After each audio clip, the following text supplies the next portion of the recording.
कल सुबह 10:30 बजे की मेरी फ़्लाइट है ओमान एयर की।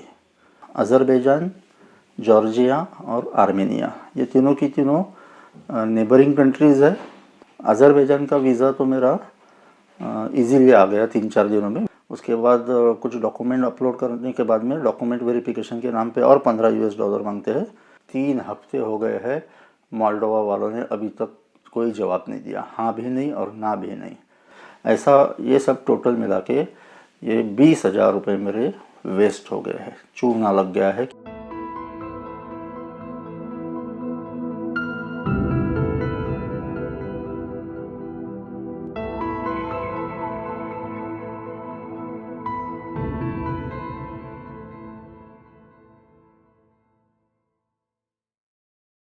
हेलो फ्रेंड्स, नमस्ते, गुड इवनिंग।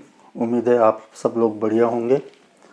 मैं इस वक्त हूँ मुंबई में सायन एरिया में एक होटल के रूम में, और फिर से नए सफ़र की शुरुआत होने वाली है।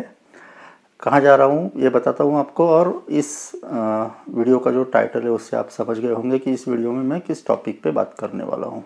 कल सुबह की मेरी फ़्लाइट है 10:30 बजे की, लेकिन मैं आज ही मुंबई आ चुका हूँ पुणे से, क्योंकि 4-5 दिन पहले महाराष्ट्र में मानसून आ गया है और बाहर झमाझम बारिश चल रही है। कल सुबह 10:30 बजे की फ़्लाइट है, तो 7:30 बजे तक मुझे एयरपोर्ट पहुंच जाना चाहिए। तो अगर मैं अभी नहीं आता और रात लेट नाइट अगर पुणे से निकलता, तो एक तो रात को नींद में नहीं हो पाती मेरी, और थोड़ा रिस्की भी है, बारिश की वजह से कहीं ट्रैफिक जाम वगैरह हो गया तो मैं फंस जाता था। इसके लिए मैं अभी मुंबई में पहुंच चुका हूं। आज की तारीख है 27 जून, रात के लगभग 8 बज चुके हैं। कल सुबह 10:30 बजे की मेरी फ़्लाइट है ओमान एयर की। सबसे पहले मैं जाऊंगा ओमान। ओमान की कैपिटल है मस्कत, वहाँ पे, और उसके बाद वहाँ से मैं जाऊंगा अज़रबैजान। अज़रबैजान की कैपिटल बाकू, और दूसरी भी और एक सिटी है, और कुछ 2-3 सिटीज़ में एक्सप्लोर करूंगा। अज़रबैजान में मैं लगभग 1 हफ्ता रुकूंगा। ये है प्लान इस बार के टूर का। जैसे जैसे आगे बढ़ेंगे सब डिटेल्स मैं आपको देता जाऊंगा। कल की फ़्लाइट वगैरह जो है वो भी सब कल ही आपको बताऊंगा। फ़िलहाल तो मैं आता हूँ इस वीडियो के टॉपिक पे कि भाई, टूर स्टार्ट करने के पहले ही बैड प्लानिंग की वजह से, थोड़ी बहुत मेरी गलती थी, कुछ बैड लक था, उसकी वजह से टूर स्टार्ट होने से पहले ही 20,000 रुपये का चूना लग चुका है। कैसे, ये आपको बताता हूँ। स्टडी कितना ज़रूरी होता है कोई भी टूर फाइनलाइज करने के पहले, कोई भी टूर फिक्स करने के पहले, जहाँ जाना है वहाँ का स्टडी करना कितना ज़रूरी होता है, इसका एक एग्जांपल आपको इस वीडियो से मिलेगा। एक्चुअली मेरा जो ओरिजिनल प्लान था वो था अज़रबैजान, जॉर्जिया और आर्मेनिया, ये तीनों की तीनों नेबरिंग कंट्रीज़ है। जियोग्राफिकली वैसे देखा जाए तो ये यूरोप में आती है, लेकिन एशिया में भी कह सकते हैं, एशिया यूरोप के बॉर्डर कह सकते हैं, ईरान के ऊपर के साइड में है। प्रीवियसली यूएसएसआर का पार्ट थी ये तीनों कंट्रीज़, और 1991 में यूएसएसआर कोलैप्स होने के बाद में, जैसी पिछली सीरीज़ में मैं जहाँ गया था, ताजिकिस्तान, कज़ाकिस्तान वगैरह, वो जो कंट्रीज़ थी अलग हुई 91 में, वैसी ये भी 3 कंट्रीज़ अलग हुई थी। तो ओरिजिनल प्लान वहाँ पे जाने का था, तीनों कंट्रीज़ का। लेकिन मसला ऐसा हुआ भाई कि अज़रबैजान का वीज़ा तो मेरा इजीली आ गया 3-4 दिनों में। वीज़ा के बारे में आपको बाद में बताऊंगा अगले वीडियो में। लेकिन जॉर्जिया और आर्मेनिया दोनों जगह का मेरा वीज़ा रिजेक्ट हो गया।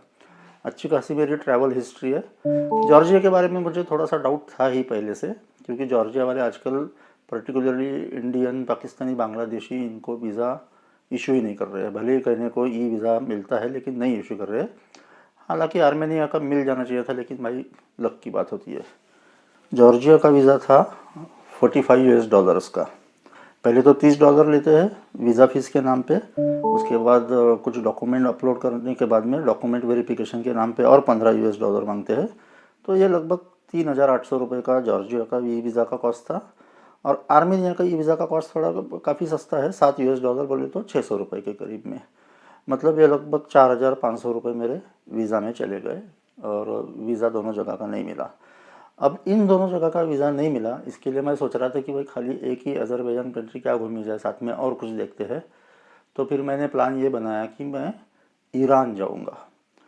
तो हाँ, दूसरी बात, अज़रबैजान जाने के लिए एक्चुअली मैं अगर मुंबई से अबू धाबी और अबू धाबी से अज़रबैजान ऐसा अगर जाता था, काफ़ी सस्ते में मुझे फ़्लाइट्स मिल जाती थी। लेकिन अबू धाबी से मैं लास्ट टाइम कज़ाकिस्तान गया था, तो इसके लिए मैं सोच रहा था कि कुछ और नया एक्सपेरिमेंट किया जाए। इसके लिए मैंने थोड़ा सा गूगल पे सर्च किया, तो मुझे मस्कत, जो ओमान की कैपिटल है, वहाँ से भी मुझे फ़्लाइट रीज़नेबल मिल रही थी। उतनी सस्ती तो नहीं थी, लेकिन फिर भी ठीक है, थोड़े 5,000 रुपये ज़्यादा जा रहे थे। लेकिन मैंने सोचा चलो एक कंट्री और एक्सप्लोर हो जाएगी। तो इसके लिए मैंने ये प्लान बनाया कि वाया मस्कत जाएंगे। तो मैंने और ईरान के वीज़ा के बारे में मैंने थोड़ा स्टडी किया, तो ईरान का वीज़ा भी इजीली मिल जाता है, ऐसा मुझे जानकारी मिली। तो मैंने ज़्यादा कुछ सोचे बगैर सीधे सीधे Mumbai to Muscat, Muscat to Tehran, ऐसे दोनों टिकट बना लिए, फ़्लाइट टिकट। और मेरा प्लान ये था कि मैं ईरान से अज़रबैजान लैंड बॉर्डर क्रॉस करके जाऊँ, जैसा मैं लास्ट टाइम ताजिकिस्तान से उज़्बेकिस्तान गया था लैंड बॉर्डर क्रॉस करके। तो ये मैंने प्लान किया था और उस हिसाब से मैंने मेरे फ़्लाइट टिकट्स बना लिए। और फिर अज़रबैजान से वापसी के भी मेरे फ़्लाइट टिकट्स मैंने बना लिए थे। कौन सी एयरलाइन वगैरह ये सब आपको बाद में जैसे जैसे आगे बढ़ेंगे वैसे वैसे आपको सब जानकारी दूंगा। बाद में मसला ये हुआ बॉस कि जैसे जैसे फिर मैं स्टडी करते गया, तो ईरान और अज़रबैजान के बीच में जो लैंड बॉर्डर पड़ता है उसका नाम है अस्तारा। वैसे तो दो बॉर्डर है, एक अस्तारा भी है और एक जुल्फ़ा भी है, जुल्फ़ा नाम, जोल्फ़ा। तो फिर मुझे ये मालूम हुआ बाद में, पहले तो मैंने फ़्लाइट टिकट बुक कर लिए और फिर बाद में ये जानकारी मिल रही थी, नेट पे सर्च करके बहुत सारे वीडियोस भी देखे मैंने यूट्यूब पे, कि कोविड के टाइम से अज़रबैजान ने उनकी लैंड बॉर्डर्स बंद करके रखी है। तो करेक्ट इन्फॉर्मेशन तो कहीं पे मिल नहीं रही थी, लेकिन जितनी भी जानकारी मैंने इकट्ठा की नेट पे, तो मैं इस डिसीजन पे पहुंच गया कि भाई ईरान से अज़रबैजान में लैंड बॉर्डर से जाना पॉसिबल नहीं होगा। अब मेरा मसला थोड़ा फंस गया था क्योंकि मैं टिकट बना चुका था। तो फिर मैंने ये सोचा कि चलो ईरान से, मतलब तेहरान से बाकू, जो अज़रबैजान की कैपिटल है, वहाँ फ़्लाइट से चले जाएंगे। लेकिन भाई वो जो फ़्लाइट थी वो डायरेक्ट फ़्लाइट नहीं है, वो थी वाया तुर्की, और फ़्लाइट का कॉस्ट था लगभग 40,000 रुपये। और एक दिन मस्कत में, 2 दिन तेहरान में, और फिर 40,000 का फ़्लाइट लेके बाकू तक जाना, तो मुझे ये वर्थ नहीं लगा। तो और ये सब स्टडी करते हुए साथ ही मुझे ये भी समझ में आया कि भाई ईरान भी बहुत अच्छी कंट्री है घूमने के हिसाब से, कम से कम 8-10 दिन ईरान में घूमना चाहिए, ऐसा मुझे लगा। तो ईरान तो मैं जाऊंगा ही, खैर उसके बारे में बाद में बात करेंगे। तो फिर मैंने और थोड़ा प्लान चेंज किया कि चलो ठीक है भाई, अब ईरान भी नहीं जा रहे हैं तो मस्कत और अज़रबैजान दो ही कंट्री क्या जाएंगे, चलो और कुछ ढूंढते हैं। फिर एक कंट्री का नाम मुझे सामने आया मेरे, मोल्डोवा। ये पूरी तरीके से यूरोप में है। आप अगर मैप में देखेंगे, कोई भी किसी भी मैप में, तो ये जो 3 कंट्रीज़ मैंने आपको बोली, आर्मेनिया, अज़रबैजान और जॉर्जिया, ये जो है कैस्पियन सी और ब्लैक सी के बीच में है। तो इसके लिए हम कह सकते हैं कि ये यूरोप एशिया की बॉर्डर पे है। और मोल्डोवा जो है वो ब्लैक सी के वेस्ट में है, 100% यूरोपियन कंट्री है। वहाँ का भी ई वीज़ा इंडियंस को मिलता है, ऐसी जानकारी मुझे मिली। हमारी जो एक्सटर्नल अफेयर्स मिनिस्ट्री है इंडिया की, उनके वेबसाइट पे मैंने सर्च किया, तो उसमें ई वीज़ा जिन देशों का इंडियंस को मिल सकता है उसमें मोल्डोवा का नाम था।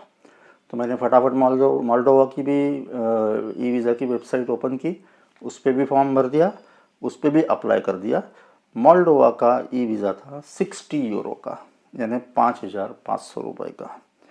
भाई साहब मैं आपको क्या बताऊँ, 3 हफ्ते हो गए हैं, मोल्डोवा वालों ने अभी तक कोई जवाब नहीं दिया, हाँ भी नहीं और ना भी नहीं। जब भी मैं उसका स्टेटस चेक कर रहा हूँ तो दिखा रहा था अंडर वेरिफिकेशन। इवन ईरान का भी वीज़ा मेरा लगभग 3 हफ्ते हो गए, अंडर वेरिफिकेशन ही दिखा रहा था। तो खैर ईरान के वीज़ा के लिए दूसरे भी ऑप्शंस थे, लेकिन मैंने वो प्लान ही कैंसिल कर दिया था, क्योंकि जैसा कि मैंने आपको बताया कि ईरान से अज़रबैजान बाय लैंड बॉर्डर जाना पॉसिबल नहीं था। और मोल्डोवा का वीज़ा तो अभी तक कुछ हुआ ही नहीं, उस पर प्रोसेस ही नहीं हुआ।